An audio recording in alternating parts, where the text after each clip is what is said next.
అక్కడన్నా ఎవరన్నా ఉన్నారేమో అని చూశాను. ఆ పాలన్నీ వెళ్ళి మురికాలువలో కలిసిపోతున్నాయి. Total waste.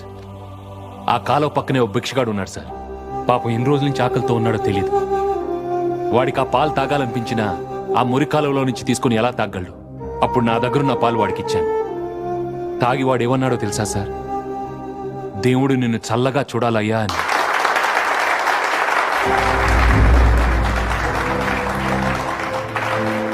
అంతకంటే దేవుడు ఎక్కడుంటాడు సార్?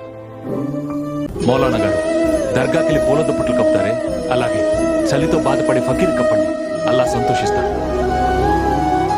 చర్చిలో కొవ్వొత్తులు వెలిగిస్తారే, ఒక పేదవాడి ఇంట్లో వెలిగించండి, జీసస్ ఆశీర్వదిస్తారు. ఒక మాట చెప్పండి మహారాజ్, స్వచ్ఛమైన మనసుతో ఆరాధించే ఏ భక్తుడి పైనైనా మీ భగవంతుడు కరుణా కటాక్షం ఉంటుంది కదా, అవునా కాదా?